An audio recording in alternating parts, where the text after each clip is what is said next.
Okay, so topic for the day is composition scheme. ये जो scheme है इसका ना क्रक्स पढ़ना इंपॉर्टेंट है, नहीं तो एक अमेंडमेंट है वो नहीं समझेगा, और ये स्कीम नॉन एप्लीकेबिलिटी किन लोग, नॉट एप्लीकेबल किन लोग को है वो नहीं समझेगा।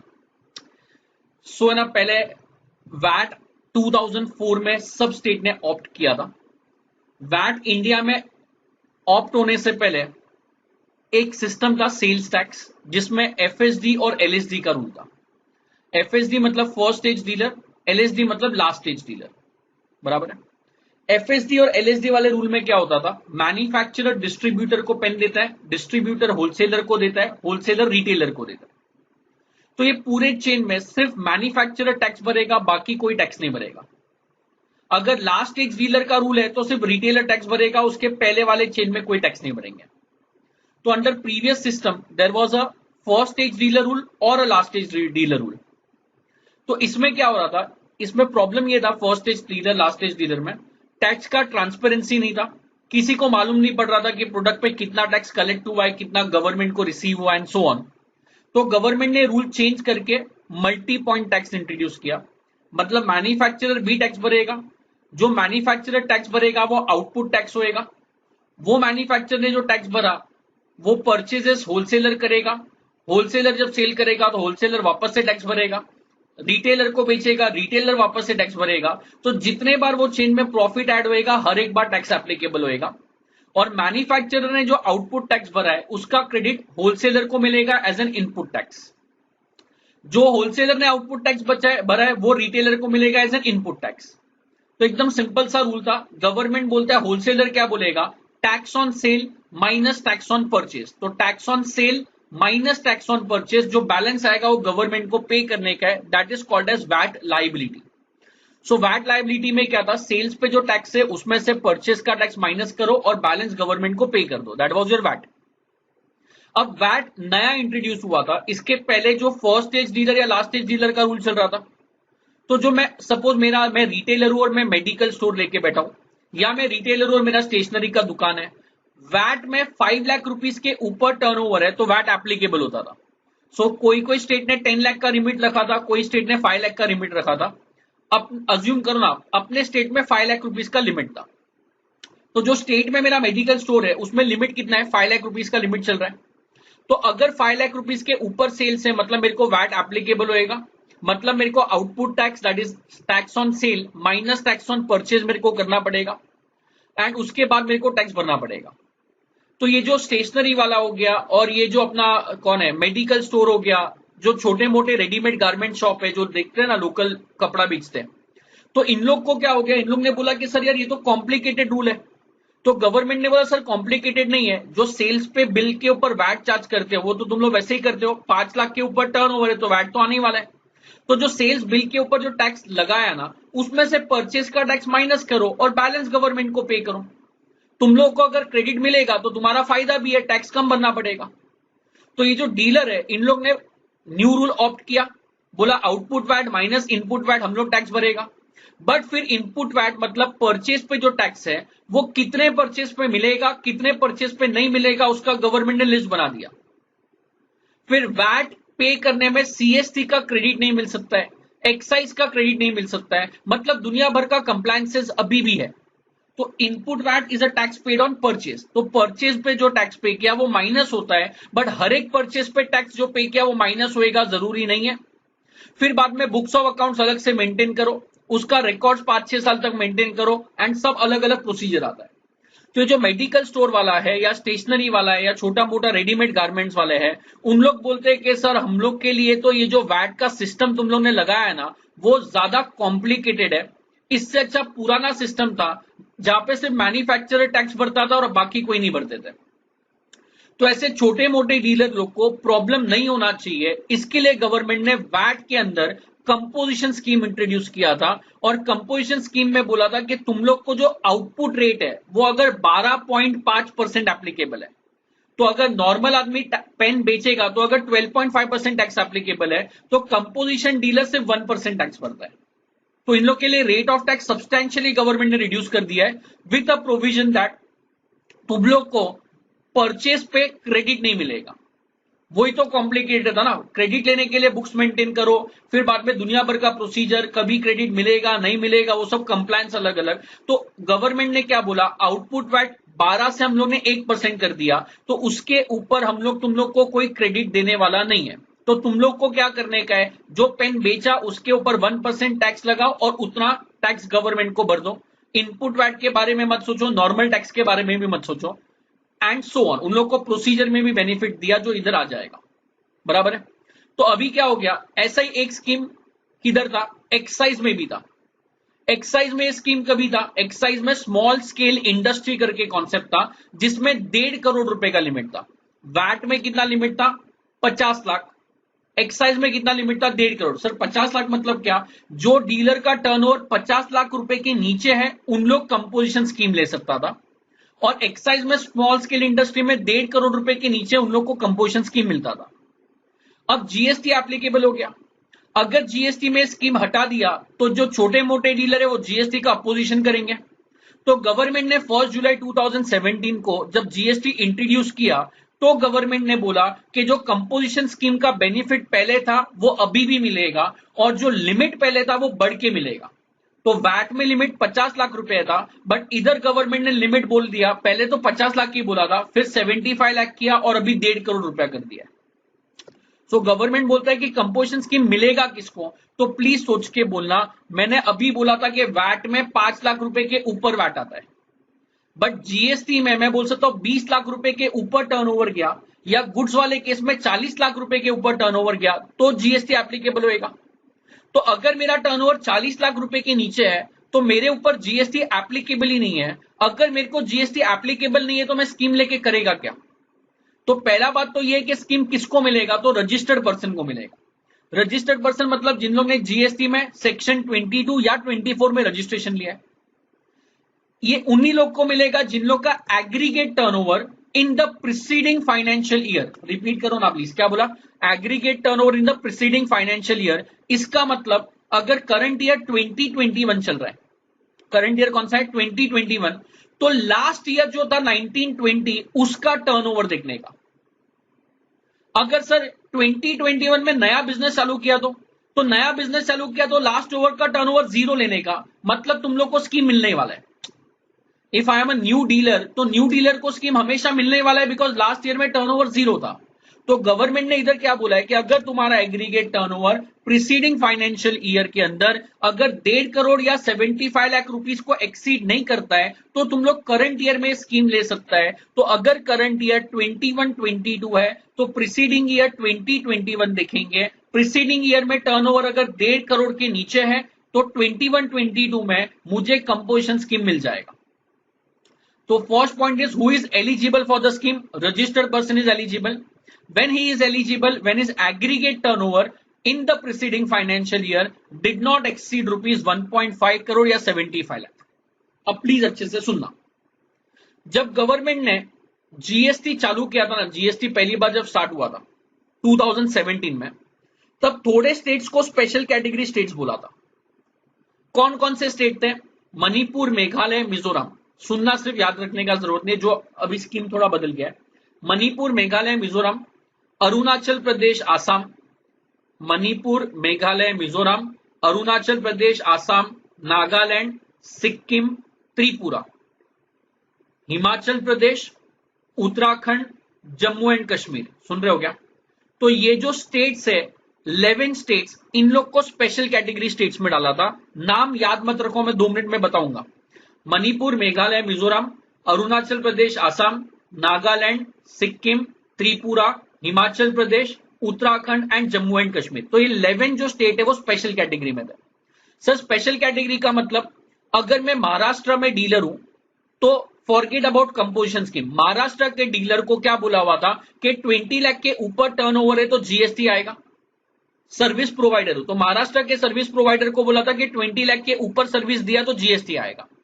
बट ये जो स्पेशल कैटेगरी स्टेट है मणिपुर, मेघालय, ये सब गवर्नमेंट बोलता है इधर का इंडस्ट्री इतना स्ट्रांग नहीं है कि इन लोग का टर्नओवर नॉर्मल स्टेट से कंपेयर कर सके।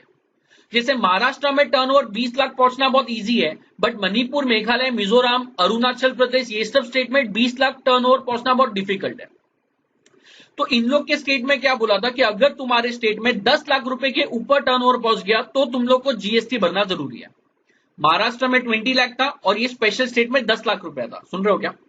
तो ये स्पेशल स्टेट के गवर्नमेंट को रेवेन्यू मिलना चाहिए जीएसटी से, इसके लिए लिमिट इधर 10 लाख रखा था, बाकी सब स्टेट में 20 लाख था। इसका मतलब ये नहीं था कि ये स्टेट को डीमोटिवेट करने का है, बिकॉज ये स्टेट में टर्नओवर उतना पहुंचेगा वो बहुत डिफिकल्ट है। फॉर एग्जांपल सिक्किम ये सब सिर्फ टूरिज्म के लिए मोस्ट ऑफ फेमस है, तो सिक्किम में सब टूरिज्म के लिए फेमस है, तो उधर गवर्नमेंट बोलता है कि बहुत कम लोग होंगे जिन लोग का टर्नओवर 10 लाख के ऊपर जाएगा, तो इसके लिए हम लोग ने उधर लिमिट 10 लाख रखा हुआ है। बट फिर ये जो स्टेट है 11 स्टेट, इन लोग को ये भी बोला हुआ था कि तुम्हारे पास चॉइस है, अगर स्टेट गवर्नमेंट को ये लिमिट 10 लाख से नॉर्मल लिमिट 20 लाख लाने का है तो उन लोग का मर्जी। समझा मैंने क्या बोला? नॉर्मल स्टेट में लिमिट 20 लाख है, ये 11 स्टेट में लिमिट 10 लाख है, और ये स्टेट गवर्नमेंट के पास चॉइस था कि तुम लोग को जो लिमिट चाहिए 20 लाख करने का है तो तुम्हारा मर्जी। तो वैसा ही लिमिट गवर्नमेंट ने इधर क्या बोला था कि कंपोजिशन स्कीम अगर कोई डीलर को चाहिए तो नॉर्मल स्टेट में उसका टर्नओवर 1.5 करोड़ रुपए के नीचे होना चाहिए, बट अगर वो स्पेशल कैटेगरी स्टेट में है तो उसका टर्नओवर 75 लाख रुपीस के नीचे होना चाहिए। मतलब ये 11 स्टेट वालों को अगर कंपोजिशन स्कीम चाहिए तो प्रीसीडिंग फाइनेंशियल ईयर का टर्नओवर 75 लाख से कंपेयर होगा और बाकी सब स्टेट को 1.5 करोड़ से होगा। बट अगेन स्टेट गवर्नमेंट के पास चॉइस है कि वो लिमिट 1.5 करोड़ कर सकता है। इसके लिए अभी वो लिमिट कैसा डिवाइड हो गया है? मणिपुर, मेघालय, मिजोरम, अरुणाचल प्रदेश, नागालैंड, सिक्किम, त्रिपुरा एंड उत्तराखंड, इन लोग ने लिमिट 75 लाख रखा है, और बाकी जो स्टेट्स है including Jammu and Kashmir, Assam and Himachal Pradesh, इन लोग ने 1.5 करोड़ वाला ऑप्शन एक्सरसाइज कर लिया है। मतलब टोटल 11 स्टेट थे, मणिपुर, मेघालय, मिजोरम, अरुणाचल प्रदेश, नागालैंड, सिक्किम, त्रिपुरा, उत्तराखंड, ये कितने हो गए? 8 स्टेट। 9, 10, 11 बाजू में देखो ना, आसाम, हिमाचल एंड जम्मू एंड कश्मीर, ये 3 स्टेट ने बोला कि हम लोग को नॉर्मल लिमिट चाहिए, बाकी स्टेट ने बोला कि हम लोग को 75 लाख चाहिए, और जो बाकी नॉर्मल स्टेट है महाराष्ट्र, गुजरात, राजस्थान, उत्तर प्रदेश, हिमाचल नहीं है सॉरी, उत्तर प्रदेश हो गया, मध्य प्रदेश हो गया, पंजाब हो गया, इन लोग के लिए तो लिमिट 1.5 करोड़ ही एप्लीकेबल है। सिर्फ ये मेंस 2 स्टेट, MANSTU, मेंस 2, इन लोग को 75 लाख का लिमिट एप्लीकेबल है, बाकी लोग के लिए लिमिट 1.5 करोड़ रुपए का। तो first point, who is eligible for the composition scheme? तो कंपोजिशन स्कीम मिलता है रजिस्टर्ड पर्सन को जिन लोग का aggregate turnover preceding financial year के अंदर डज नॉट एक्सीड 1.5 या तो 75 लाख। मेंस 2 स्टेट है तो 75 लाख आएगा, अदर स्टेट से तो 1.5 करोड़ आएगा। सर एग्रीगेट टर्नओवर का मतलब क्या? एग्रीगेट टर्नओवर का मतलब यह है कि अगर मेरा इंडिया में 5 ऑफिस है, कोई भी स्टेट में, महाराष्ट्र, गुजरात, उत्तर प्रदेश, मध्य प्रदेश, सब स्टेट में, 5 स्टेट में मेरे 5 अलग अलग ऑफिस है, एक ऑफिस का टर्नओवर 10 लाख है, दूसरे का 10 लाख है, तीसरे का 10 लाख है, चौथे का 10 लाख है, पांचवे का 10 लाख है। तो अगर 5 स्टेट में हर एक स्टेट में मेरा 10-10 लाख का टर्नओवर है तो मेरा एग्रीगेट टर्नओवर 50 लाख काउंट होएगा। मतलब एग्रीगेट टर्नओवर मतलब एक आदमी का, सर एक आदमी मतलब पैन नंबर देखते हैं, pan, PAN, permanent account number. अगर मेरा पास पैन है, मेरा एक महाराष्ट्र में ऑफिस है, गुजरात में ऑफिस है, दिल्ली में ऑफिस है, तो एक परमानेंट अकाउंट नंबर के अगेंस्ट जितने भी ऑफिस है सब ऑफिस का एग्रीगेट टर्नओवर लेने का, computed on all India basis. I think समझेगा? तो same pain all India basis, AIB मैंने लिखा है ऑल इंडिया बेसिस। तो एग्रीगेट टर्नओवर मतलब एक ऑफिस या सब ऑफिस पूरे इंडिया में जितने भी ऑफिस है सबका टोटल लेने का, बराबर है। और ये टोटल में सब टर्नओवर मतलब सेल होता है यार, तो जो भी सेल किया, टैक्सेबल सेल किया वो भी लेने का, एग्जेम सेल किया वो भी लेने का, एक्सपोर्ट किया वो भी लेने का, इंटरस्टेट सप्लाई किया वो भी लेने का, जो भी सेल हुआ है सबका सब अपने टर्नओवर के लिमिट में ऐड होगा। इतना पॉइंट समझता है? Excluding taxes, GST and cess. तो अगर मैंने 50 लाख का टैक्सेबल सेल किया है, 50 लाख रुपए के ऊपर 9 लाख रुपए का GST है, तो टर्नओवर में सिर्फ 50 लाख काउंट होएगा, GST वैल्यू में ऐड नहीं होता है। एग्रीगेट टर्नओवर, अगर सपोज मेरा महाराष्ट्र में एक ही ऑफिस है, पूरे इंडिया में एक ही ऑफिस है जो महाराष्ट्र में, महाराष्ट्र के ऑफिस से मैंने 50 लाख रुपए का सेल किया है जिसके ऊपर GST 9 लाख रुपया है, तो टैक्स सिर्फ 50 लाख रुपए पे आएगा, मतलब टर्नओवर सिर्फ 50 लाख काउंट होएगा, 59 लाख काउंट नहीं होएगा। आई थिंक समझेगा मैं क्या बोल रहा हूं? तो एग्रीगेट टर्नओवर मतलब एक ऑफिस या सब ऑफिस, एक स्टेट या ऑल इंडिया बेसिस पे, और इसमें सब टर्नओवर ऐड करने का, जो भी सेल है सबका सब इंक्लूड करने का। आई थिंक समझेगा। टैक्सेबल, एग्जाम, इंट्रा, इंटर सब ऐड होएगा और सारे ऑफिस का ऐड होएगा। ओके, अभी सुनना ना, वापस से पढ़ो ना एक बार। Registered person whose aggregate turnover in the preceding financial year does not exceed 1.5 crore और 75 लाख। इन लोग के पास ऑप्शन है, इन लोग को अगर नॉर्मल टैक्स भरने का है, नॉर्मल टैक्स मतलब tax on sale minus tax on purchase, क्या बोला, tax on sale minus tax on purchase, तो इन लोग को अगर नॉर्मल टैक्स भरने का है तो इन लोग भर सकता है। बट अगर इन लोग को कंपोजिशन स्कीम लेने का है तो इन लोग सेक्शन 10 में कंपोजिशन स्कीम ले सकता है। सेक्शन 10 बोला मतलब क्या बोला, कंपोजिशन स्कीम। तो रजिस्टर्ड पर्सन के पास ऑप्शन है, जबरदस्ती नहीं है कि 1.5 करोड़ के नीचे तो स्कीम लेने का ही है। अगर 1.5 करोड़ के नीचे है तो either you can pay normal tax, normal tax भरेगा तो सेल पे भी टैक्स आएगा और परचेज का टैक्स माइनस करने का, या तो तुम लोग स्मॉल रेट ऑफ टैक्स भर सकता है जो अपन आगे पढ़ेंगे, यहाँ पे 1% ही है, सेम। इतना पॉइंट समझेगा। ओके, स्कोप ऑफ सर्विसेज, अभी प्लीज सुनना, मैंने फर्स्ट पॉइंट ही बता दिया था कि जो भी जीएसटी में कंपोजिशन स्कीम एप्लीकेबल है, वो एक्चुअली जो स्कीम है वो अपन ने जीएसटी से नहीं लाया है, वो स्कीम जो आया है वैट और एक्साइज से आया है। तो सर्विस टैक्स में ये स्कीम ही नहीं था तभी, तो सर्विस प्रोवाइडर को स्मॉल स्केल या ये क्या बोलते हैं अपन, कंपोजिशन स्कीम का बेनिफिट कभी नहीं था सर्विस प्रोवाइडर को। उन लोगों को कंपोजिशन रेट एप्लीकेबल था, वो अपन आगे बढ़ेंगे, जो जीएसटी में भी एप्लीकेबल है, जैसे 5% कई कई पे रेट एप्लीकेबल है। तो सर्विस प्रोवाइडर को कंपोजिशन स्कीम कभी एप्लीकेबल ही नहीं था। तो जब जुलाई 2017 में जीएसटी इंडिया में एप्लीकेबल हुआ तो गवर्नमेंट ने क्या बोला कि ये स्कीम वो वाला है जो प्रीवियस लॉ में था। तो अगर प्रीवियस लॉ में ये स्कीम था तो प्रीवियस लॉ में सर्विसेज में स्कीम नहीं था, तो जीएसटी में भी वो स्कीम नहीं आएगा। सुन रहे हो मैं क्या बोल रहा हूं? तो गवर्नमेंट ने क्या बोला कि ये स्कीम जो मिलेगा सबको मिलेगा, बट सर्विस प्रोवाइडर को नहीं मिलेगा। स्कीम किसको नहीं मिलेगा? सर्विस प्रोवाइडर को नहीं मिलेगा। कौन सा स्कीम नहीं मिलेगा? Composition scheme. आई थिंक समझेगा। तो स्कोप ऑफ सर्विसेज, सर्विसेज को ये स्कीम एप्लीकेबल नहीं होएगा। अब प्लीज अच्छे से सुनना, वैट कौन से ईयर में आया था? 2004 में। जब 2004 में वैट आया था ना, तब गवर्नमेंट ने क्या बोला था कि हम लोग ने तीन चीज को डीम्ड सेल माना है और जिसके ऊपर वैट एप्लीकेबल किया है। क्या बोला? तीन चीज को डीम्ड सेल माना है जिसके ऊपर वैट एप्लीकेबल किया है। Restaurant, works contract and hire purchase. याद नहीं रखोगे तो चलेगा। Restaurant, work contract, hire purchase. Restaurant में डिबेट था कि ये सर्विस है या ये सेल ऑफ गुड्स है। वर्क कॉन्ट्रैक्ट और हायर परचेज, तीनों में ये डिबेट चलता था कि सर्विस टैक्स आना चाहिए या वैट आना चाहिए। तो 2004 में ये तीनों पे सर्विस टैक्स एप्लीकेबल नहीं था, तो गवर्नमेंट ने क्या किया, इन लोग को वैट में कवर कर लिया। जीएसटी में तो शेड्यूल 2 के हिसाब से ये सर्विसेज ही है, बट जब वैट एप्लीकेबल था तो रेस्टोरेंट को सप्लाई जब होता था तो उसको अपन सप्लाई ऑफ गुड्स मानता था। तो जब रेस्टोरेंट सप्लाई ऑफ गुड्स के केस में आता था, इसका मतलब ये हो गया कि रेस्टोरेंट वालों को कंपोजिशन स्कीम एप्लीकेबल था। अब जीएसटी आने के बाद रेस्टोरेंट वाला सर्विसेज के डेफिनेशन में आ गया। अगर जीएसटी आने के बाद रेस्टोरेंट वाला सर्विसेज के डेफिनेशन में आ गया, इसका मतलब उन लोग को कंपोजिशन स्कीम नहीं मिलना चाहिए, बट पहले वाले लॉ में तो मिल रहा था। तो गवर्नमेंट ने क्या बोला कि सर्विसेज में अगर रेस्टोरेंट सर्विसेज है तो उन लोग को सेक्शन 10 में जो कंपोजिशन स्कीम है वो मिलेगा, नहीं मिलेगा? मिलेगा। तो सर्विसेज को कंपोजिशन स्कीम नहीं मिलता है, बट रेस्टोरेंट सर्विसेज को कंपोजिशन स्कीम मिलने वाला है।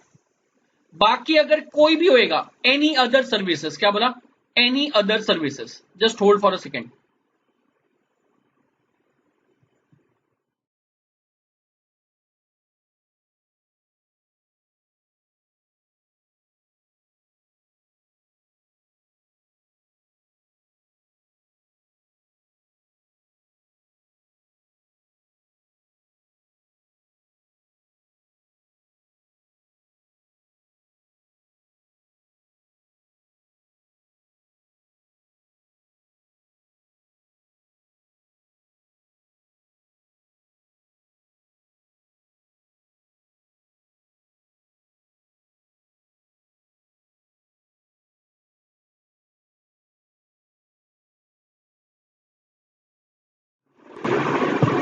Okay okay okay okay okay fine. So ये जो अपन पढ़ रहे थे सर्विसेज पे कंपोजिशन स्कीम मिलने वाला है या नहीं मिलने वाला है? नहीं मिलने वाला है। बट रेस्टोरेंट सर्विसेज को वैट में गुड्स माना था तो उन लोग को स्कीम एप्लीकेबल था, तो अभी देना कंपलसरी है। सर क्यों देना कंपलसरी है? बिकॉज अगर प्रीवियस लॉ से करंट लॉ में कुछ भी चीज चेंज हो रहा है और वो एसएससी के अगेंस्ट जा रहा है तो उन लोग रिवॉल्ट करेगा। तो गवर्नमेंट ने 2017 में जीएसटी सिंपली इंप्लीमेंट करने के लिए बोला कि हम लोग जो बेनिफिट पहले दे रहा था वो बेनिफिट अभी भी देगा। बाकी जो सर्विसेज है उन लोग को स्कीम नहीं मिलने वाला है। मतलब अगर मैं सर्विस प्रोवाइडर हूं, मैं प्रोफेसर लेक्चर ले रहा हूं, मतलब मैं सर्विस प्रोवाइडर हो गया, तो मेरे को कंपोजिशन स्कीम मिलने वाला है नहीं मिलने वाला है? नहीं मिलने वाला है। तो हम लोग ने बोला कि सर बट जब आप सर्विस गुड्स प्रोवाइडर को दे रहे हो, मतलब जो गुड्स सप्लाई करता है, उन लोग में जो छोटे डीलर है उन लोग के ऊपर कंप्लायंस नहीं होना चाहिए। For example normally upon monthly return भरता है, but composition dealer quarterly return भरता है। अपन लोग जो मंथली टैक्स भरता है उन लोग क्वार्टरली टैक्स भरता है। तो उन लोग का कंप्लायंस साल में सिर्फ 4 बार है, मेरा कंप्लायंस साल में 12 बार है। इन लोग को इनपुट टैक्स क्रेडिट नहीं मिलता है, आउटपुट टैक्स से 1% आता है। तो इन लोग का ना कंप्लायंस बहुत कम हो जाता है। जैसे इन लोग को परचेज का बिल मेंटेन करने का जरूरत नहीं है एंड सो ऑन, जो भी टैक्स ऑडिट एप्लीकेबल नहीं होता है एंड सो ऑन, जो भी है इन लोग का बेनिफिट्स बहुत सारे जो आगे अपन पढ़ेंगे। तो सर्विस प्रोवाइडर बोलता है कि सर मैं भी स्मॉल सर्विस प्रोवाइडर ही हूं, तो मेरे को भी तो इस स्कीम का बेनिफिट मिलना चाहिए। नो डाउट हम लोग को सर्विस टैक्स में बेनिफिट नहीं था, बट अगर जीएसटी में तुम लोग बेनिफिट दे सकते हो तो दे दो ना यार। तो सर्विसेज में ये बेनिफिट कभी नहीं मिलता है, रेस्टोरेंट सर्विसेज में मिलेगा। बट अगर तुम लोग ने दूसरा कोई सर्विस दिया तो गवर्नमेंट ने न्यू नोटिफिकेशन इशू किया है, नोटिफिकेशन नंबर 2 2019। क्या बोला? Notification number 2 2019। और ये नोटिफिकेशन के हिसाब से सर्विस प्रोवाइडर को भी ये स्कीम मिलेगा। क्या बोला? सर्विस प्रोवाइडर को भी ये स्कीम मिलेगा, बट वो नोटिफिकेशन अलग है, एक बार को उसको साइड में रखना। तो सेक्शन 10 जब भी आएगा एग्जाम में या कभी भी पढ़ोगे तो याद रखना, सेक्शन 10 में जो कंपोजिशन स्कीम है वो सर्विस प्रोवाइडर को नहीं मिलता है, सिर्फ रेस्टोरेंट सर्विस वालों को मिलता है।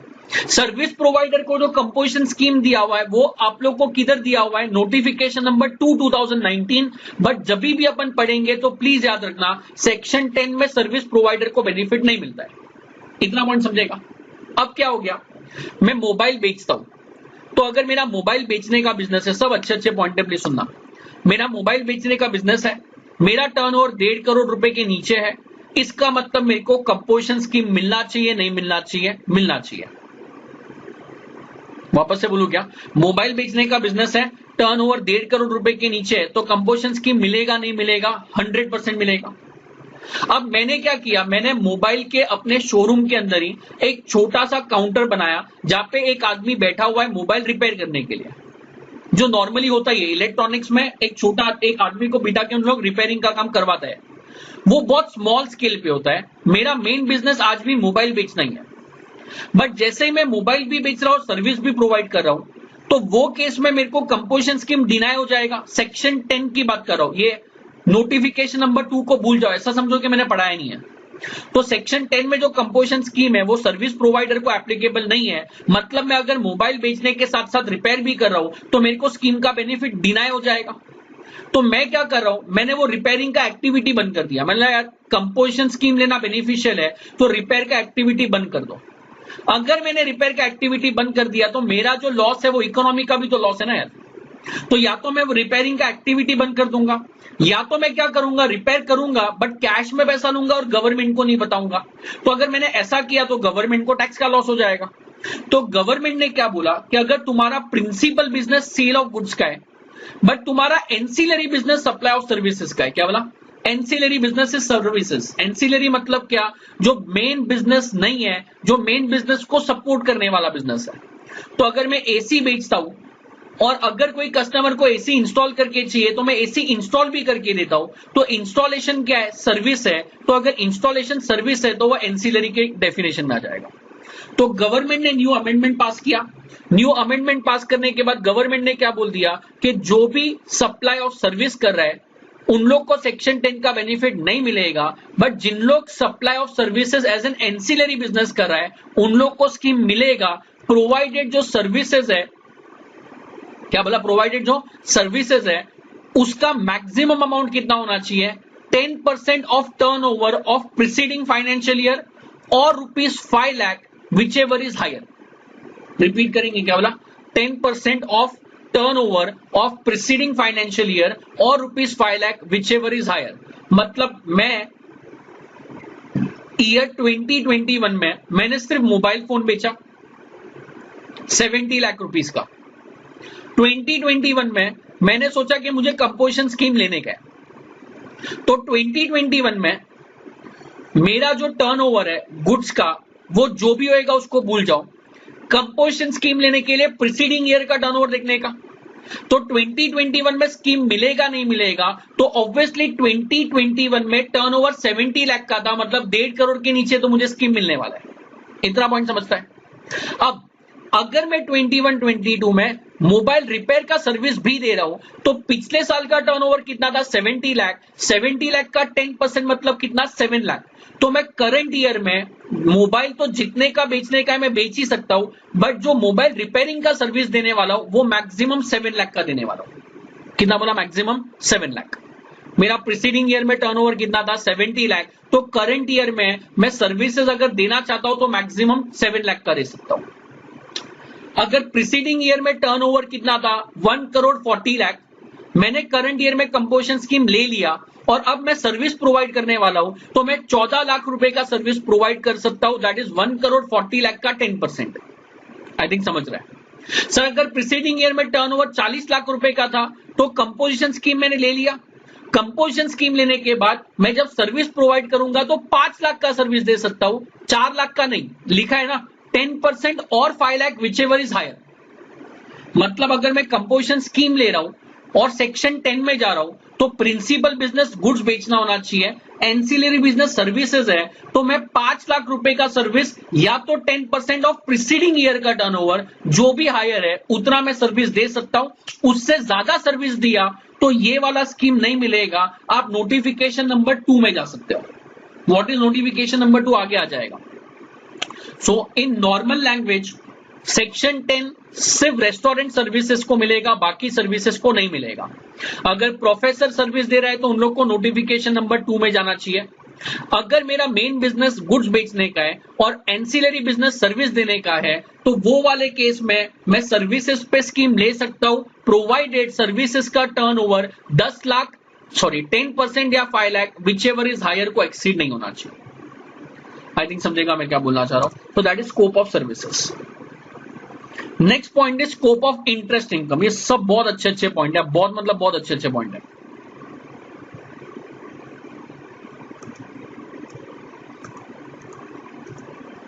ये पढ़ना ना प्लीज, जो मैंने बोर्ड पे लिखा है बराबर से रीड करना।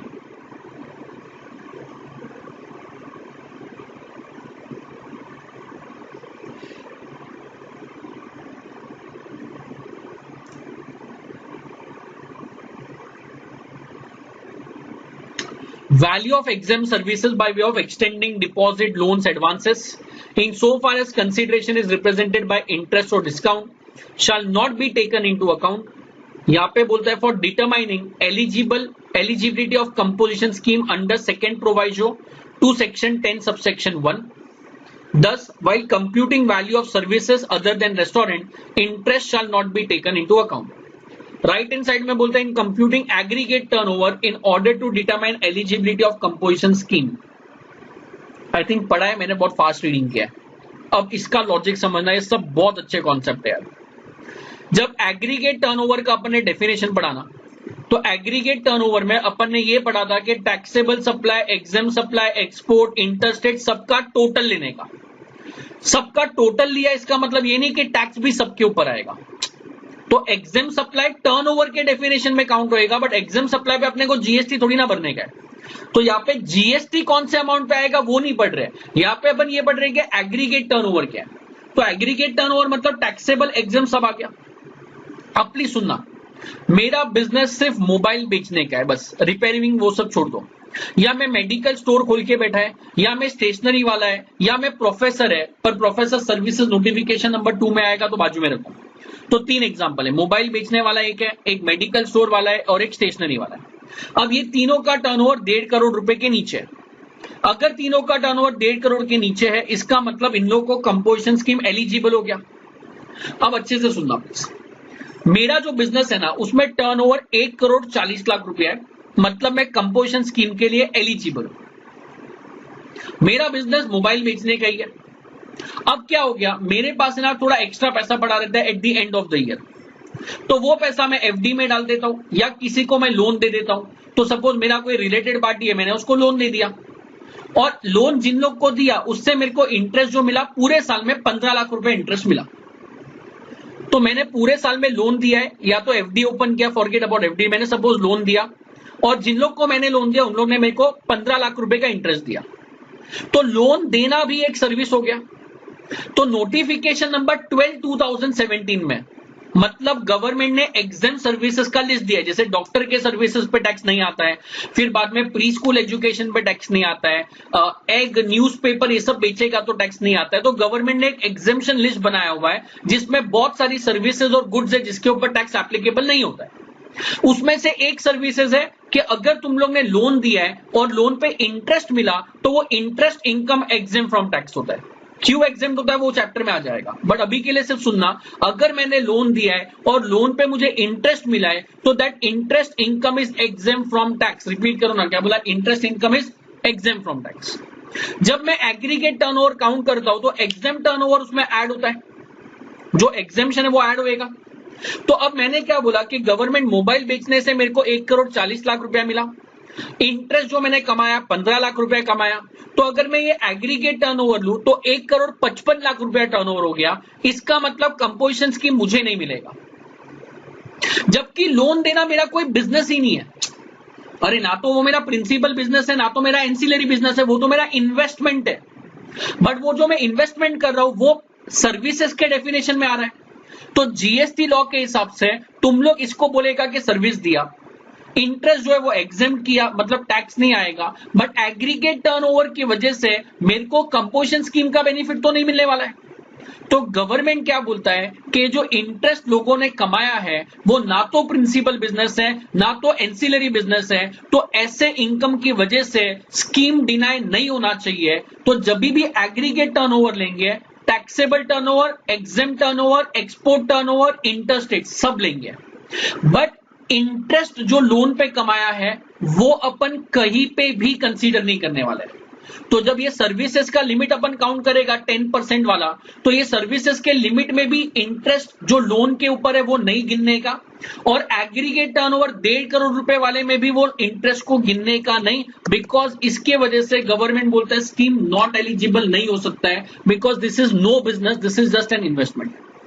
तो इसलिए बोला हुआ है value of exempt supply by extending loan advances in so far as consideration is represented by interest और discount shall not be taken into account. कहीं पे भी उसको अकाउंट में लेने का जरूरत नहीं है, ना तो 1.5 करोड़ में लेंगे, ना तो सर्विसेज के 10% और 5 लाख में लेंगे।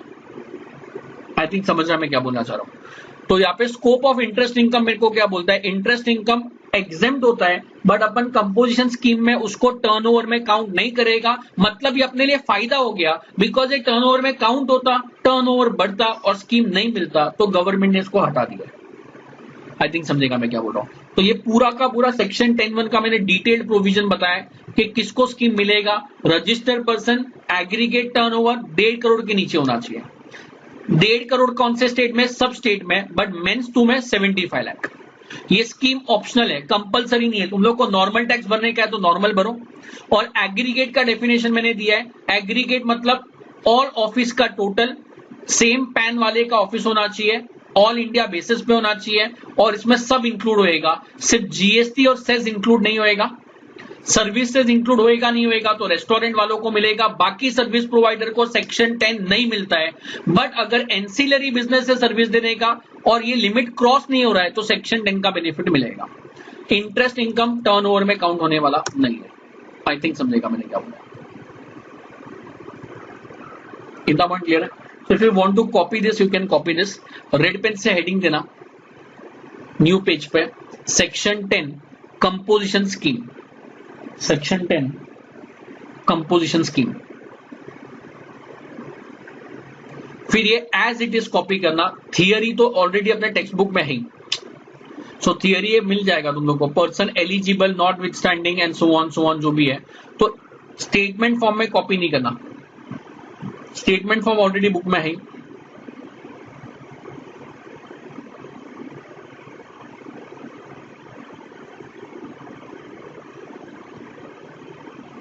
ओके, तो जिसको कॉपी करने का ये सेम फॉर्म में लिखना, ये सिर्फ आदमी मत बनाना, रजिस्टर्ड पर्सन लिखना, एग्रीगेट टर्नओवर लिखना, डिड नॉट एक्सीड लिखना।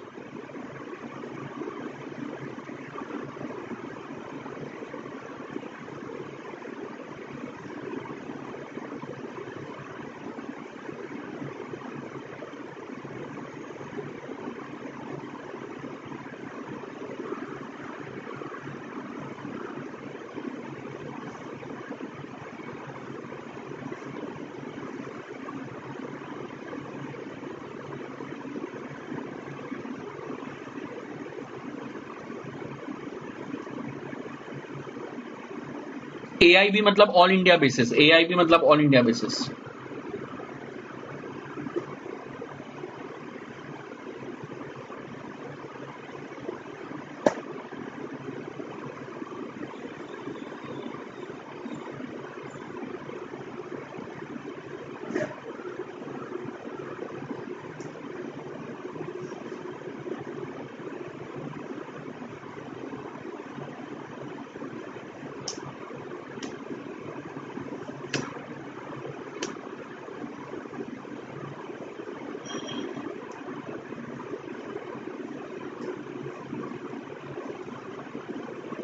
मेंस 2 का फुल फॉर्म में लिखा रहा हूं। मेंस 2 में M is Manipur Meghalaya Mizoram, Manipur Meghalaya Mizoram. A is Arunachal Pradesh, A is Arunachal Pradesh. N is Nagaland, N is Nagaland. S is Sikkim,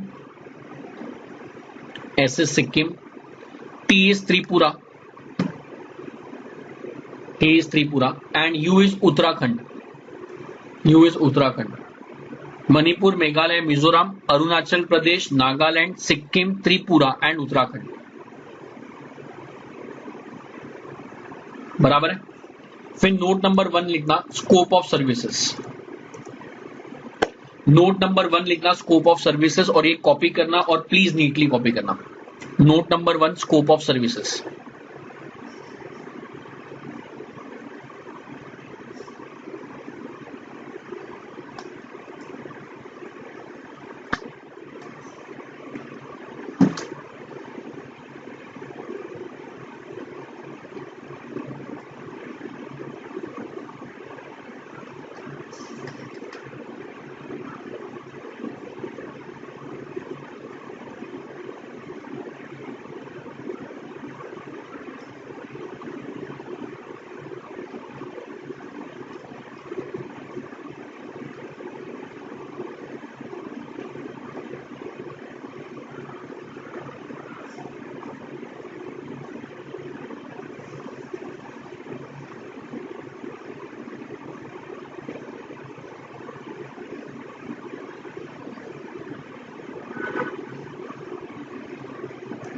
SOS मतलब supply of services.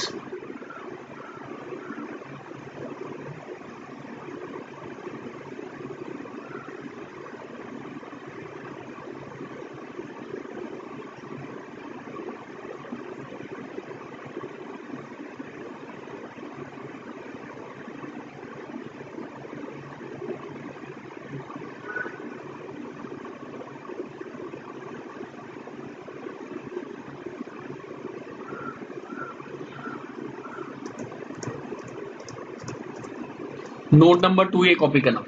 Note number 2 scope of interest income. अच्छा एक मिनट सुनो ना, पहले ये जो फर्स्ट पॉइंट कॉपी किया ये वाला, इसके ऊपर हेडिंग देना ना। अपन ने हेडिंग दिया था सेक्शन 10 कंपोजिशन स्कीम, उसमें ये रोमन नंबर 1 आएगा पर्सन एलिजिबल, ये रोमन नंबर 1 आएगा पर्सन एलिजिबल। ये कॉपी करने के बाद नोट 1 लिखा, फिर ये नोट नंबर 2 आएगा scope of interest income, scope of interest income.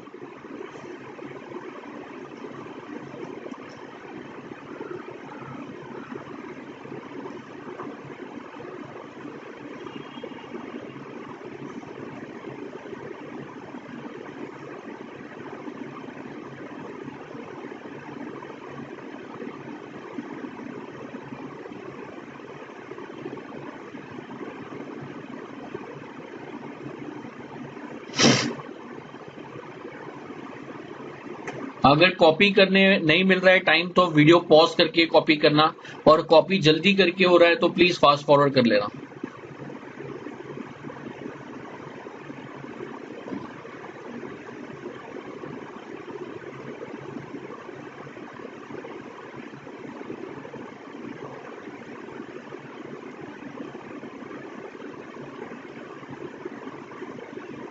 Okay, I think copy किया है, नहीं किया है तो प्लीज पॉज करना video. Okay, second part is person not eligible. Sir ये तो सिंपल है, 1.5 करोड़ रुपए के ऊपर टर्नओवर है या स्पेशल कैटेगरी स्टेट में 75 लाख के ऊपर है तो नॉट एलिजिबल हो गया। नहीं, ये जो सेक्शन है तभी आएगा जब पर्सन का टर्नओवर 1.5 करोड़ रुपए के नीचे है फिर भी उन लोग को स्कीम नहीं मिलेगा। क्या बोला? टर्नओवर 1.5 करोड़ रुपए के नीचे फिर भी स्कीम मिलने वाला नहीं है। पहला पॉइंट मेरे को बोलता है कि अगर कोई आदमी सप्लाई ऑफ सर्विस कर रहा है तो सेक्शन 10 में बेनिफिट नहीं मिलेगा, बिकॉज सप्लाई ऑफ सर्विसेज के लिए नोटिफिकेशन नंबर 2 एप्लीकेबल है। हाँ, बट अगर बिजनेस का एंसिलरी पार्ट सर्विसेज है तो वो 10% वाला लिमिट है तो बात अलग है। तो पहला जो नॉट एलिजिबल है वो सप्लाई ऑफ सर्विसेज को नॉट एलिजिबल है, बट वो 10% वाले लिमिट में है तो चलेगा।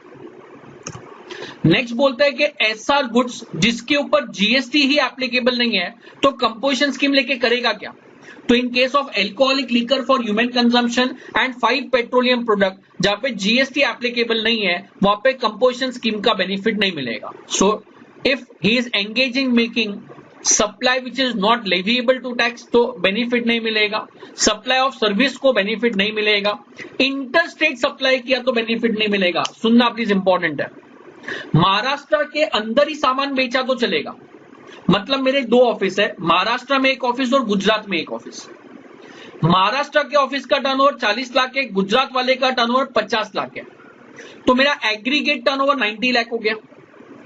अब जो महाराष्ट्र वाला ऑफिस है वो ऑफिस सिर्फ महाराष्ट्र में ही सामान बेचना चाहिए, जो गुजरात वाला ऑफिस है वो सिर्फ गुजरात में ही सामान बेचना चाहिए। अगर महाराष्ट्र वाले ऑफिस ने इंटर स्टेट सप्लाई किया या गुजरात वाले ऑफिस ने इंटर स्टेट सप्लाई किया तो गवर्नमेंट बोलता है स्कीम का बेनिफिट भूल जाने का। क्यों बेनिफिट भूल जाने का? बिकॉज जो पहले स्कीम एप्लीकेबल था वो वैट में एप्लीकेबल था और वैट सिर्फ इंट्रा स्टेट सप्लाई पे एप्लीकेबल था।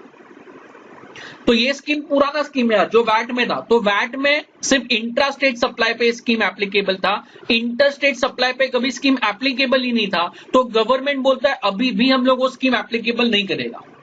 और पहली बात तो स्मॉल डीलर को दिया है। तुम लोग लॉजिकली सोचो ना, अगर जो ये एक्चुअल एग्जांपल है, स्टेशनरी, मेडिकल स्टोर, ये छोटा मोटा कपड़ा बेचने वाला, मोबाइल का जो इंडिविजुअल दुकान होता है, गवर्नमेंट ने उन लोग के लिए ये स्कीम बनाया। तो तुम लोग सोचो ना, तुम्हारे एरिया का स्टेशनरी वाला, सपोज मैं गोरेगांव में हूं तो गोरेगांव का स्टेशनरी वाला सामान किधर बेचेगा? पूरे गोरेगांव में भी नहीं बेचता होगा।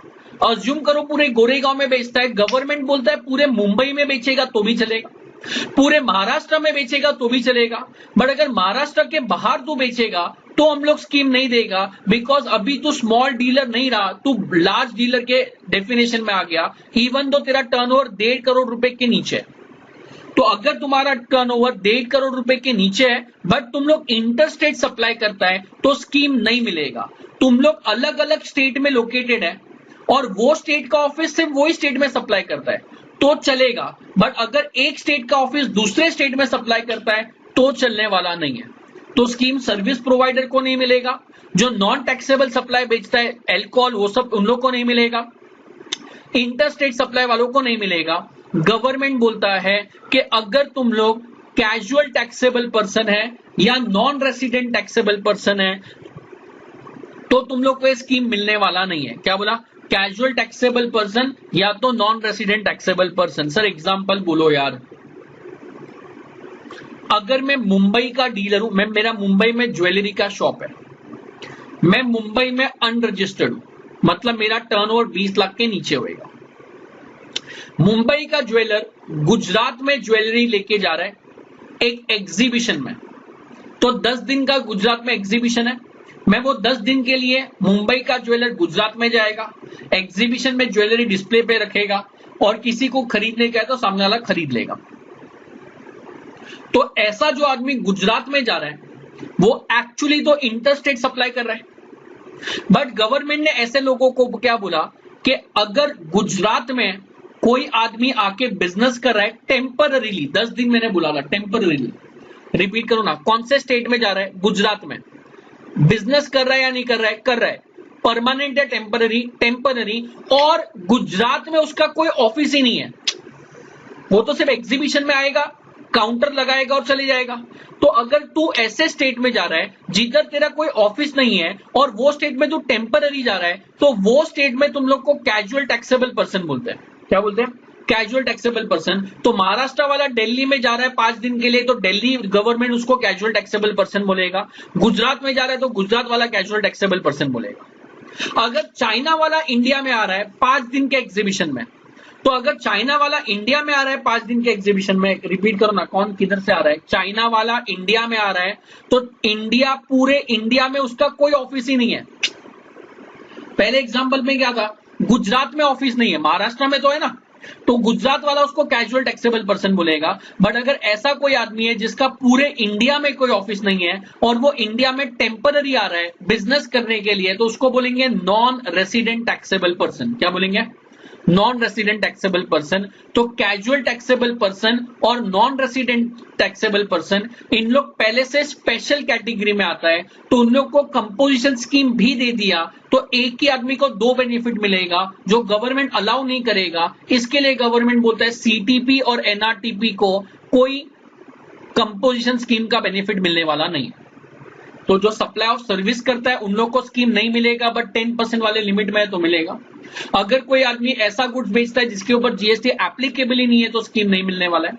इंटरस्टेट सप्लाई अगर कोई कर रहा है तो स्कीम नहीं मिलने वाला है। सीटीपी एनआरटीपी को स्कीम नहीं मिलने वाला है। और गवर्नमेंट मेरे को बोलता है अगर तुम लोग इलेक्ट्रॉनिक कॉमर्स ऑपरेटर के थ्रू सप्लाई कर रहे हैं, मतलब अगर तुम लोग फ्लिपकार्ट के थ्रू सामान बेच रहे हैं, अगर तुम लोग ओला के थ्रू सर्विस दे रहे हैं, या तुम लोग अर्बन क्लैब के थ्रू सर्विस दे रहे हैं, तो तुम लोग जब इलेक्ट्रॉनिक कॉमर्स ऑपरेटर के प्रोविजन का कंप्लायंस कर सकता है, जब तुम लोग फ्लिपकार्ट पे रजिस्ट्रेशन ले सकता है, फ्लिपकार्ट पे रजिस्ट्रेशन लेना पड़ता है ना, रजिस्ट्रेशन लेना पड़ता है, फ्लिपकार्ट को डिटेल सबमिट करना पड़ता है, तो जब तुम लोग फ्लिपकार्ट के साथ ट्रांजैक्शन कर सकता है तो गवर्नमेंट का भी प्रोसीजर कंप्लाई करना ही पड़ेगा। तो अगर तुम लोग इलेक्ट्रॉनिक कॉमर्स ऑपरेटर के थ्रू सप्लाई कर रहे हैं तो तुम लोग को बेनिफिट नहीं मिलेगा, मतलब ये सिर्फ लोकल बेनिफिट है। अगर तुम लोग ईसीओ के थ्रू जा रहे हैं तो बेनिफिट नहीं मिलेगा। तो he is not engage in making any supply of goods through an electronic commerce operator who is required to collect tax under section 52। required to collect tax under section 52 छोड़ दो, inter level पे applicable नहीं है, executive level पे applicable नहीं है, professional level और final level पे एप्लीकेबल है। सो इतना याद रखना, इलेक्ट्रॉनिक कॉमर्स ऑपरेटर के थ्रू बेचा तो स्कीम का बेनिफिट नहीं मिलेगा। गवर्नमेंट बोलता है कि अगर तुम लोग ऐसा गुड्स मैन्युफैक्चर कर रहे हैं, मैंने फैक्ट्री बनाया, मैन्युफैक्चरिंग की बात कर रहा हूं, बेचेगा तो चलेगा, मैं बताता हूं। अगर तुम लोग ऐसा गुड्स मैन्युफैक्चर कर रहे हैं जो गवर्नमेंट ने नोटिफाई किया है, तो गवर्नमेंट बोलता है हम लोग तुम लोग को स्मॉल आदमी मानेगा ही नहीं। तो अगर तुम लोग आइसक्रीम एंड एडिबल आइस बना रहे हैं, रिपीट करेंगे, क्या बोला, आइसक्रीम एंड एडिबल आइस बना रहा है, तो तुम लोग को ये स्कीम नहीं मिलने वाला है। अगर तुम लोग टबैको सब्सटीट्यूट बना रहे हैं तो स्कीम नहीं मिलेगा। अगर तुम लोग पान मसाला बना रहे हैं तो स्कीम नहीं मिलेगा। और अगर तुम लोग एरिएटेड वाटर बना रहे हैं तो तुम लोग को स्कीम नहीं मिलेगा। तो 4 मैन्युफैक्चरर को स्कीम नहीं मिलता है। प्लीज याद रखना, मैन्युफैक्चरर मतलब अगर मैंने नया आइसक्रीम बनाने का बिजनेस चालू किया है और मेरा टर्नओवर 1.5 करोड़ के नीचे है तो मुझे स्कीम नहीं मिलेगा, बट आइसक्रीम बेचने वाले को स्कीम मिलेगा। लॉ में स्पेसिफिकली लिखा हुआ है manufacturer of notified goods. Manufacturer मतलब जो प्रोड्यूसर है उन लोग को नहीं मिलेगा, जो सेलर है उन लोग को मिलेगा। तो आइसक्रीम बेचने वाला स्कीम ले सकता है, बट आइसक्रीम बनाने वाला, टबैको सब्सटीट्यूट बनाने वाला, पान मसाला बनाने वाले और एरिएटेड वाटर्स वालों को ये स्कीम मिलने वाला नहीं है। आई थिंक समझेगा मैं क्या बोलना चाह रहा हूं। तो कितने लोग को स्कीम एलिजिबल नहीं है? टोटल 6 केसेस है। सप्लाई ऑफ सर्विसेज पे नहीं मिलेगा, बट 10% के लिमिट में आ रहा है तो मिलेगा। नॉन टैक्सेबल सप्लाई करता है तो नहीं मिलेगा, इंटरस्टेट सप्लाई पे नहीं मिलेगा, सीटीपी एनआरटीपी को नहीं मिलेगा, इलेक्ट्रॉनिक कॉमर्स ऑपरेटर के थ्रू बेचा तो नहीं मिलेगा, और अगर नोटिफाइड गुड्स बनाता है तो स्कीम मिलने वाला नहीं है। आई थिंक समझेगा मैं क्या बोल रहा हूं। तो हु इज एलिजिबल, तो एलिजिबल वो आदमी है जिन लोग का एग्रीगेट टर्नओवर 1.5 करोड़ रुपए के नीचे है और उन लोग का एग्रीगेट टर्नओवर पूरे कंट्री में जितने भी ऑफिस है सबका टर्नओवर लेने का, टैक्सेबल एग्जेम इंटर इंट्रा सब लेने का, but interest on loan and advances है तो नहीं लेने का, जीएसटी और जीएसटी का सेस है वो नहीं लेने का। बराबर है। सर्विस प्रोवाइडर को सिर्फ रेस्टोरेंट वालों को ये स्कीम मिलता है, बाकी सर्विस प्रोवाइडर को स्कीम नहीं मिलेगा, बट अगर 10% की लिमिट में तो स्कीम मिल जाएगा। आई थिंक इतना तो समझ रहे हैं। इंटरस्टेट सप्लाई वालों को स्कीम मिलने वाला नहीं है। बराबर है। तो सर ऊपर तो अपन ने बोला था कि टर्नओवर में इंटरस्टेट भी लेने का, तो प्लीज सुनना, अगर करंट ईयर 19 या करंट ईयर सपोज कुछ भी 21 22 है, अगर मेरे को 21 22 में स्कीम चाहिए, इसका मतलब मेरे को लास्ट ईयर का टर्नओवर देखने का है।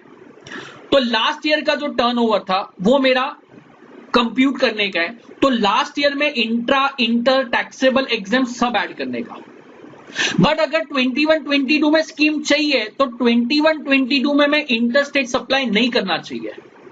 तो पिछले साल में इंटरस्टेट सप्लाई किया तो पिछले साल मैंने कंपोजिशन स्कीम नहीं लिया होगा, बट करंट ईयर में अगर मैं इंटरस्टेट सप्लाई नहीं करने वाला हूं और पिछले साल का टर्नओवर 1.5 करोड़ रुपए के नीचे है तो मेरे को ये स्कीम मिलेगा नहीं मिलेगा? मिलेगा। तो for computing turnover interstate supply add करने का, बट करंट ईयर में इंटरस्टेट सप्लाई अलाउड नहीं है, अगर किया तो स्कीम का बेनिफिट डिनाई हो जाएगा। आई थिंक समझ रहा है मैं क्या बोलना चाह रहा हूं। तो ये 6 लोगों को स्कीम मिलने वाला है या नहीं मिलने वाला है? नहीं मिलने वाला है। रोमन नंबर 2 लिखना, person not eligible for composition scheme. Person not eligible for composition scheme. Person not eligible for composition scheme. उसमें point number 1, supply of services, supply of services dash करके लिखना, however if within specified limit then eligible, however if within specified limit then eligible, within specified limit then eligible. Point number 2, engage in supply of goods not leviable to tax, engage in supply of goods not leviable to tax. Point number 3, engaged in making interstate outward supply of goods, engaged in making interstate outward supply of goods. Point number 4, CTP NRTP. Point number 4, CTP NRTP. Point number 5, supply of goods through ECO. Supply of goods through ECO. Supply of goods through ECO. Point number 6, manufacturer of ice cream and edible ice, ice cream and edible ice, comma, tobacco and tobacco substitutes, tobacco and tobacco substitutes. Next, pan masala, pan masala. Next, aerated waters, aerated water, aerated water. Okay, 5 minute दे रहा हूं, 5 minute में एक page पढ़ने का है 10.4। ये तुम लोग को रीड करना जरूरी है इसलिए मैं रीड करवा रहा हूं। पेज नंबर 10.4 जो है प्लीज प्रॉपरली रीड करना ना। हेडिंग है स्पेशल केसेस, हेडिंग है स्पेशल पॉइंट्स, प्लीज बराबर से रीड करना। Page number 10.4।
Okay, I think read किया है, चेक करना। स्पेशल पॉइंट नंबर 1 मेरे को बोलता है कि जब अपन एग्रीगेट टर्नओवर लेगा 1.5 करोड़ रुपए का, तो मेरा 3 ऑफिस है महाराष्ट्र, गुजरात और पंजाब में, तीनों का ऑफिस का कंबाइंड टर्नओवर 1.5 करोड़ रुपए के नीचे है, तो मतलब मैं स्कीम के लिए एलिजिबल हो गया। अब जैसे मैं स्कीम के लिए एलिजिबल हो गया, मेरे को स्कीम का फायदा क्या है कि मेरे को जो रेट ऑफ टैक्स एप्लीकेबल है वो small rate of tax applicable है। फॉर एग्जांपल मैन्युफैक्चरर जब टैक्स भरेगा तो मैन्युफैक्चरर CGST 0.5% भरेगा, SGST 0.5% भरेगा। अगर रेस्टोरेंट सर्विस वाला है तो 2.5% टैक्स एप्लीकेबल है, और बाकी सप्लायर के लिए मतलब जो नीचे ट्रेडर है, मेडिकल स्टोर वाला, मैन्युफैक्चरर है क्या, नहीं, तो बाकी लोगों के लिए भी रेट सेम है 0.5% एंड 0.5%। इतना पॉइंट समझेगा। अच्छा, तो मैन्युफैक्चरर लोग के लिए रेट इज 0.5, सर्विस प्रोवाइडर में रेस्टोरेंट वालों के लिए इट इज 2.5, बाकी सबके लिए इट इज 0.5 एंड बाकी सब में पढ़ोगे तो 0.5 of turnover of taxable supply of goods and services लिखा है। बट मैन्युफैक्चरर के केस में only turnover with in the state लिखा है, उधर सर्विसेज की बात नहीं चल रही है। मतलब वो जो अपन पढ़ा था ना कि अगर आदमी गुड्स भी सप्लाई कर रहा है और सर्विस भी दे रहा है, वो 10% वाला लिमिट, मोबाइल रिपेयर वाला, मोबाइल शॉप वाला, तो जो मोबाइल शॉप वाला है वो अदर सप्लायर है बिकॉज वो ट्रेडर है। तो ट्रेडर अगर मोबाइल बेचेगा और ट्रेडर अगर मोबाइल के साथ साथ सर्विस भी देगा तो दोनों के ऊपर रेट 0.5 ही एप्लीकेबल है, बट मैन्युफैक्चरर के लिए सर्विस पोर्शन नहीं आता है। तो जो रेट ऑफ टैक्स एप्लीकेबल है for manufacturer it is 0.5, for restaurant it is 2.5 and for other supplier the rate of tax is 0.5 of both goods as well as services। अब जो normal rate of tax GST में applicable है वो 12% applicable है।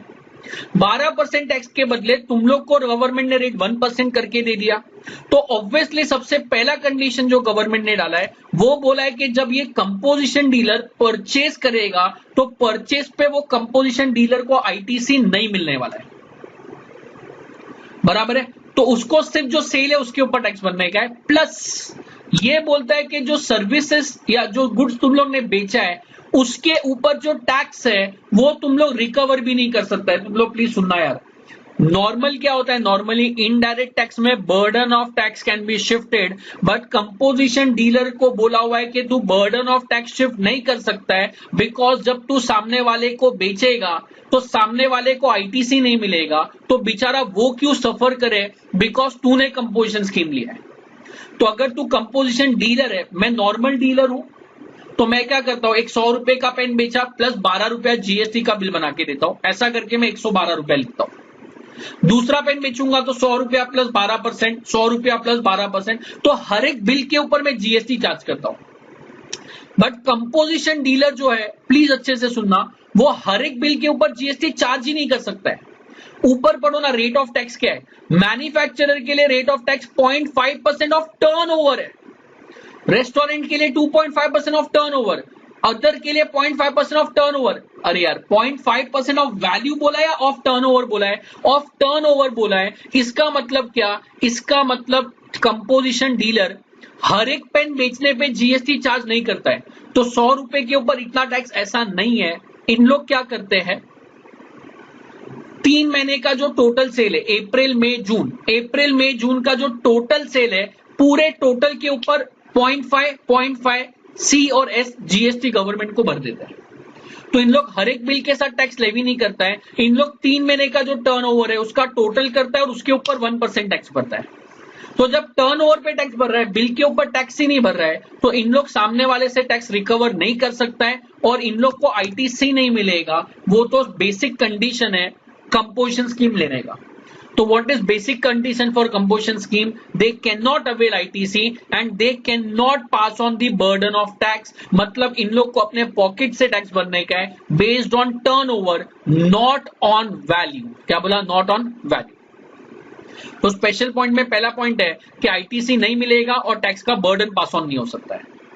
Special point में दूसरा point मेरे को क्या बोलता है कि अगर मेरे पास 3 स्टेट में ऑफिस है, बराबर है, तीनों स्टेट के ऑफिस का एग्रीगेट टर्नओवर 1.5 करोड़ रुपए के नीचे है, ये साइन मैंने रॉन्ग डाला है, लेस देन आएगा, साइन रॉन्ग है, प्लीज इग्नोर करना। तीनों ऑफिस का एग्रीगेट टर्नओवर 1.5 करोड़ रुपए के नीचे, बराबर। अब मेरे को स्कीम मिलना चाहिए नहीं मिलना चाहिए? मिलना चाहिए। बट मैंने क्या डिसाइड किया, महाराष्ट्र और गुजरात में मेरे को कंपोजिशन स्कीम लेने का है और पंजाब में मेरे को नहीं लेने का है। ये मैंने खुद ने डिसाइड किया।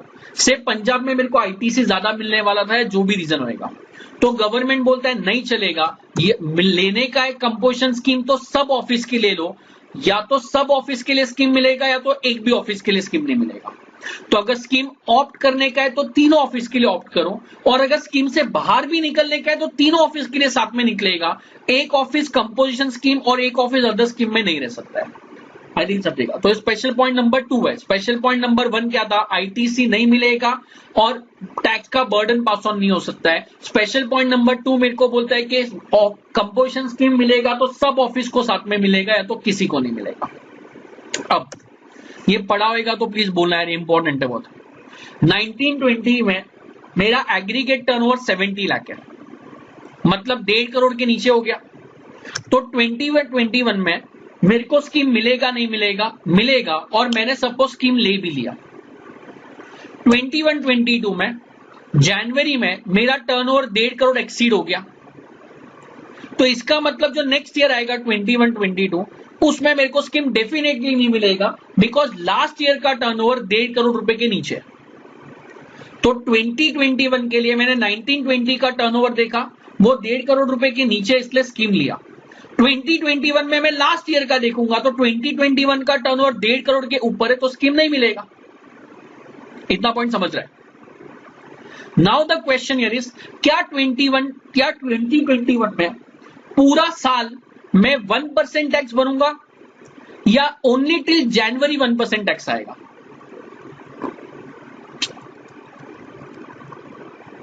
पढ़ना ना, यहां पे मैंने तुम लोग को दिया हुआ है सेकेंड पॉइंट में, option availed by the registered person. Read करो यार, क्या बोला? Option availed by the registered person under sub section 1 shall lapse with effect from the day his aggregate turnover exceed the limit। from the day लिखा है, from the year नहीं लिखा है।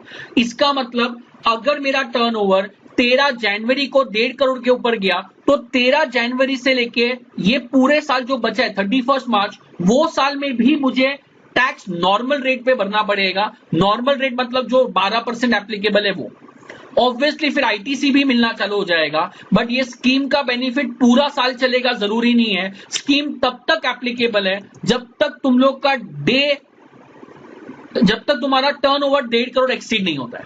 तो it is applicable till the day, not for the entire year. तो ये वाले example में मैं बोल सकता हूं प्रीसीडिंग ईयर का टर्नओवर लेस देन 20 लाख है, तो 2021 में तो मिलेगा, 2021-22 में तो मिलने ही नहीं वाला है, और 2021 में भी पूरा साल स्कीम नहीं मिलेगा। स्कीम सिर्फ अपने एग्जांपल में 13 जनवरी तक ही मिलेगा, उसके बाद नहीं मिलने वाला है। तो उसके बाद नॉर्मल टैक्स भरो, उसके पहले 1% टैक्स भरो, और उसके बाद से तुम लोग क्या करोगे? आईटीसी भी लेना चालू कर दोगे। आईटीसी कैसे मिलेगा? वो आईटीसी चैप्टर में सेक्शन 18 में आ जाएगा। समझ रहा है? तो से अगर 1 जनवरी को टर्नओवर एक्सीड हुआ तो 1 जनवरी से मेरे को नॉर्मल टैक्स भरना पड़ेगा, 1 जनवरी के पहले मैं कंपोजिशन टैक्स भर सकता हूं। एंड नेक्स्ट पॉइंट मेरे को बोलता है कि ये जो स्कीम है वो रिवर्स चार्ज मैकेनिज्म में एप्लीकेबल नहीं है। तो अगर सपोज मैं कंपोजिशन डीलर हूं, मैंने किसी से सामान खरीदा और मैंने जो सामान खरीदा आरसीएम में टैक्सेबल है। आरसीएम में टैक्सेबल है मतलब क्या? मेरे को टैक्स भरने का है सप्लायर के बदले। अगर सप्लायर के बदले मैं टैक्स भर रहा हूं तो जब मैं टैक्स भरूंगा तो मेरे को नॉर्मल रेट पे टैक्स भरना पड़ेगा। रिवर्स चार्ज मैकेनिज्म में रेट ऑफ टैक्स 1% नहीं आने वाला है। क्या बोला? रिवर्स चार्ज मैकेनिज्म में रेट ऑफ टैक्स 1% नहीं आने वाला है। आई थिंक समझेगा मैं क्या बोल रहा हूं। तो what is composition scheme? Composition scheme मतलब लास्ट ईयर का टर्नओवर 1.5 करोड़ रुपए के नीचे है तो करंट ईयर में स्कीम मिलेगा। अगर स्कीम लेने का है तो सब ऑफिस को मिलेगा, एग्जिट लेने का है तो सब ऑफिस से एग्जिट हो। स्कीम पूरा साल नहीं मिलेगा, वो सिर्फ वो डेट तक मिलेगा जब तक टर्नओवर एक्सीड नहीं होता है, और स्कीम रिवर्स चार्ज मैकेनिज्म पे एप्लीकेबल नहीं है। रिवर्स चार्ज मैकेनिज्म में नॉर्मल टैक्स भरना पड़ेगा। एंड लास्ट पॉइंट बोलता है ये स्कीम लेने वाले को आईटीसी नहीं मिलेगा और इन लोग टैक्स का बर्डन भी पास ऑन नहीं कर सकता है। रेदर इन लोग जो टैक्स भरेगा वो टर्नओवर पे भरेगा, हर एक बिल के ऊपर नहीं भरेगा। आई थिंक समझेगा मैंने क्या बोला है। So that is composition scheme के स्पेशल पॉइंट्स जो मैंने तुम लोग को करवाया है। मैं लिखा नहीं रहा हूं, तुम लोग को शॉर्ट में लिखने का है तो तुम लोग लिख सकता है। रोमन नंबर 3 हेडिंग देना स्पेशल पॉइंट्स, और ये सब कॉपी कर सकता है, जस्ट कॉपी इन शॉर्ट। जैसे scheme is eligible to all the office और it is not eligible to any of the office, then RCM में this is not applicable and so on. तो if you want to write this 4 points you can write. मैं लिखा देता हूं, छोटा सा लिखो ना। Point number 3, Roman number 3, special points, special points.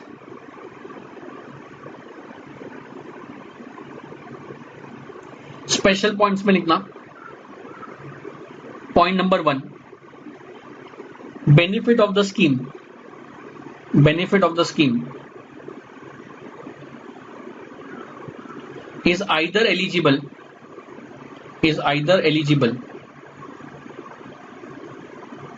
to all the offices with same PAN, to all the offices with same PAN, or is not eligible to any of the offices, or is not eligible to any of the offices, or is not eligible to any of the offices. Point number 2, scheme is eligible only till the date, scheme is eligible only till the date turnover does not exceed the prescribed limit, only till the date turnover does not exceed the prescribed limit. फिर ये जो नीचे last में मैंने timeline बनाया 1920 2021, वो timeline copy करना ना, जो थियरी नोटबुक में लिख रहा है उन लोग टाइमलाइन कॉपी करना please, as it is copy करना।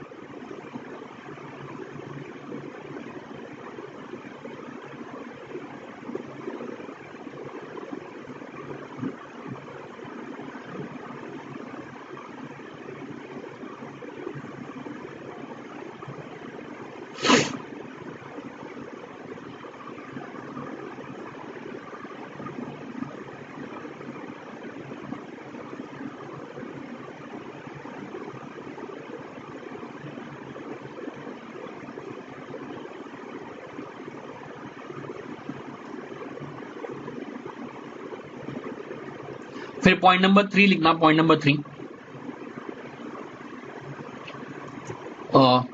इन case RCM is applicable, in case RCM is applicable, composition scheme, sorry composition rate will not be applicable, composition rate will not be applicable. In case RCM is applicable, composition rate is not applicable. And last point लिखना, point number जो भी है, a composition dealer shall not be eligible to claim ITC, a composition dealer is not eligible to claim ITC. Next point, composition dealer cannot collect tax from the recipient, composition dealer cannot collect tax from the recipient. Next, tax under composition scheme is not on value, but it is on turnover. It is not on value but it is on turnover. It is on turnover. I think इतना समझेगा। So that was your composition scheme section 10 में। Next video के अंदर मैं तुम लोग को presumptive scheme बताऊंगा जो सर्विस प्रोवाइडर के लिए है, नोटिफिकेशन नंबर 2 2019 वाला, बराबर है। सो नेक्स्ट क्लास में सर्विस प्रोवाइडर के लिए कंपोजिशन स्कीम क्या है वो पढ़ेंगे नेक्स्ट वीडियो में। ये वीडियो में सेक्शन 10 मैंने बताया है, वो मैंने नोटबुक में पूरा समरी लिखा है, सिर्फ मैंने रेट नहीं लिखा है। तो रेट्स तुम लोग को कॉपी करने का है तो शॉर्ट में कॉपी कर लेना, but see to it that notebook exam day पे बहुत यूजफुल होएगा, तो try to cover everything in notebook itself. I think इतना क्लियर है।